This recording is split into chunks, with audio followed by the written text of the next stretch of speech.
আচ্ছা, এই কোয়েশ্চেনেও তোর এখানে আমি যা যা এক্সপেন্সেসগুলো আছে সেগুলো সব লিখে দিয়েছি। এখানের মধ্যে একটা এক্সপেন্স ছিল যেটাতে তোর অফিস এক্সপেন্স দেওয়া আছে। আই গেস সেটাতে তোর একটু হয়তো প্রবলেম হতে পারে। তো সেখানে বলেছিল office expenses 10% of works cost. এবার ওয়ার্কস কস্ট যেটা আমরা আগের আগের সেমিস্টারে করেছিলাম, তোর কস্ট শিট সেরকমভাবে বের করেছি।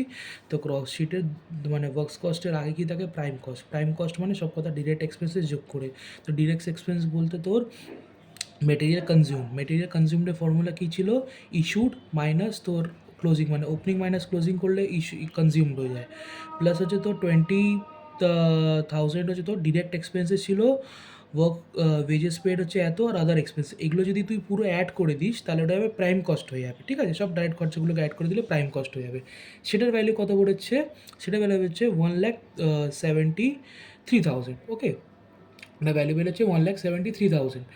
আফটার দ্যাট কী ছিল, শুধু একটাই ফ্যাক্টরি খরচা, মানে যেটা ফ্যাক্টরি কস্ট বা যেটা যেটা ওয়ার্কস কস্ট বেরোয় সেটা ছিল 5,000 টাকা। সেটা হচ্ছে অনলি ডেপ্রিসিয়েশন। ঠিক আছে, তো ডেপ্রিসিয়েশনের ভ্যালুটা হচ্ছে 5,000 টাকা। তো এই যখন তুই প্রাইম কস্ট আর এই যে ওয়ার্কস এক্সপেন্সগুলো অ্যাড করে দিবি তখন কী বেরোবে, ওয়ার্কস কস্ট। তো সেই ওয়ার্কস কস্টটা হচ্ছে 1,78,000। তার উপরে আমাকে মারতে হবে 10%। কেন কি, মানে সেটাই বলেছে অফিস এক্সপেন্সেস বলেছে 10% of works cost. Works cost বেরিয়ে গেছে 1,78,000, অ্যান্ড তার আমি 10% করবো, তাহলে আসছে 17,800। ঠিক আছে, এগুলো বাকি সব খরচা, এটাও বেরিয়ে গেল। ডেপ্রিসিয়েশনটাও লিখতে হবে এখানে তোকে। ডেপ্রিসিয়েশনও যেটা দেওয়া আছে সেটা ডেপ্রিসিয়েশনটা 5,000 লিখি। ডেপ্রিসিয়েশন ছিল তোর 6 মাসের জন্য, তাই বলে 1,00,000 টাকা তোর কস্ট ছিল, তার উপরে 10% ইন্টু 6/12, তাই বলে 6 মাসে বেরিয়ে গেল। ঠিক আছে, এগুলো সব হয়ে গেল। আর এই দিকটা এখানে যে পার্টটা আছে সেটা হচ্ছে তোর কন্ট্রাক্ট। ঠিক আছে, কস্ট অফ কন্ট্রাক্ট যেটা আগের অঙ্ক, তো সেরকম আমি করলাম। কস্ট অফ কন্ট্রাক্ট হচ্ছে টিল ডেট তোর কত খরচা হয়েছে। টিল ডেট তোর খরচা হয়েছে তোর 1,95,800। এই যে ব্যালেন্সটা আছে সেটা আমি এখানে ক্যারি ফরওয়ার্ড করে নিয়ে আসলাম। ঠিক আছে, এখানে ক্যারি ফরওয়ার্ড করে নিয়ে আসলাম। তো এখানে কস্ট অফ কন্ট্রাক্ট কত আসছে, একই, মানে 1,95,800 এখানে আসলো। আচ্ছা, এবার আমি আবার সেই ভাগ করবো, কিছুটা সার্টিফাইড কিছুটা আনসার্টিফাইড। আনসার্টিফাইডের ভ্যালু দিয়ে দিয়েছে, তো সেটাকে আমি লিখে দেবো by WIP account, work in progress account. ঠিক আছে, কেন কি এই জিনিসটা তো সেটাই আগের কনসেপ্টই, যে এই জিনিসটা তো এখনও তুই মানে দেখাসনি, মানে এগুলো তোর এখনও মানে আমি দেখাইনি কাজটা। আমি কাজটা করে ফেলেছি বাট এখনও ও দেখেনি, মানে যে যার কাছ থেকে আমি টাকা পাবো সে এখনও দেখেনি। তো সে তার জন্য টাকাটা দেবে না, তাই বলে আমি এটা তোর WIP করে লিখে দিচ্ছি। এটা তো এখনও কাজটা শেষ হয়নি বাট আমি কিছুটা স্টার্ট করেছি। তো এটা WIP 2,000 টাকা। এখানে অলরেডি কোয়েশ্চেন দেওয়া আছে যে WIP হচ্ছে আনসার্টিফাইড হচ্ছে কত, 2,000 টাকা। আর এখানে তো সার্টিফাইডের ভ্যালুটা দিয়ে দিচ্ছে, মানে 3,00,000 টাকা হচ্ছে সার্টিফাইড, তো আমি সার্টিফাইডও লিখে নিলাম এখানে। ঠিক আছে, আচ্ছা, এবার এইগুলো হয়ে গেল। এবার ব্যালেন্সটা যেটা বাকি থাকে সেটাকে বলে নোশনাল প্রফিট। ঠিক আছে, নোশনাল প্রফিটটা কী করে বার করতে হয়, নোশনাল প্রফিট একটা ফর্মুলা থাকে যেটা সব কটাতে কম মানে দেওয়া থাকে। নোশনাল প্রফিটের ফর্মুলাটা হচ্ছে তোর এখানে যে দেখবি সার্টিফাইড প্লাস আনসার্টিফাইড, মানে এই দুটোকে প্লাস করব, আর এই যে কস্ট অফ কন্ট্রাক্টটা মাইনাস করব। Certified plus uncertified minus cost of contract. তো ভ্যালুটা কী দাঁড়াচ্ছে, 3,00,000 প্লাস 2,000 মাইনাস 1,95,800। ভ্যালুটা কী দাঁড়াচ্ছে, 1,06,200 টাকা। সেটা হচ্ছে নোশনাল প্রফিট। ঠিক আছে, তো মানে এই পার্টটাকে বলে নোশনাল প্রফিট। ঠিক আছে, এবার এই যে নোশনাল প্রফিটটা, এই নোশনাল প্রফিট তো তুই পুরোটা তো করতে পারবি না, কেন কি এখনও কন্ট্রাক্ট ইনকমপ্লিট, পুরোটা কন্ট্রাক্ট শেষ হয়নি। আমি যে বাড়ি বা যাই কিছু বানাচ্ছি সেটা এখনও পুরোটা শেষ হয়নি বলে আমি পুরোটা প্রফিটটা আমি চার্জ করতে পারবো না এখনও। কেন কি, ডিউ টু কনজারভেটিজম কনসেপ্ট আমি কিছু প্রফিটটা আমি কস্টিং পেলে ট্রান্সফার করতে পারবো, আর বাদ বাকিটা আমাকে রিজার্ভে রেখে দিতে হবে, যাতে পরবর্তীকালে কোনো খরচাপাতি হলে রিজার্ভ থেকে আমি লেস করতে পারি।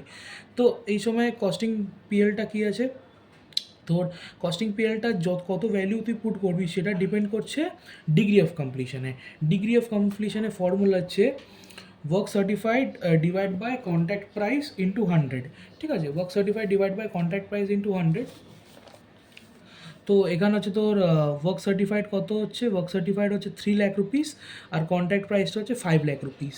তো এটা যদি করি পার্সেন্টেজ তাহলে আসছে কত, 60%। আচ্ছা, এবার 60% চলে আসলো।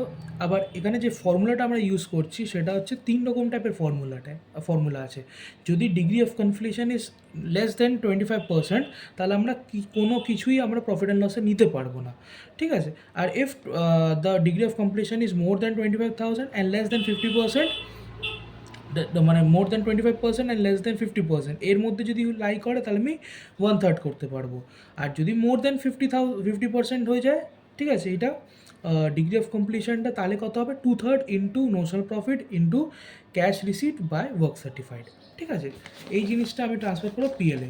তাই বলে কত টাকা আমি ট্রান্সফার করেছি পিএলে, 2/3 ইন্টু নোশনাল প্রফিট, মানে যেটা আমরা বের করলাম এই যে 1,06,200, মানে 2/3 into notional profit into cash receipt by work certified. এই যে ক্যাশ রিসিট বাই ওয়ার্ক সার্টিফাইডের যে পার্সেন্টেজটা আছে না, এটা আমরা অলরেডি জানি 80%। কেন কি ওখানে বলা ছিল কোয়েশনে যে 20% ইজ দ্য রিটেনশন মানি, মানে 80% হবে কি ক্যাশ রিসিট বাই ওয়ার্ক সার্টিফাইডের পার্সেন্টেজটা হচ্ছে 80%।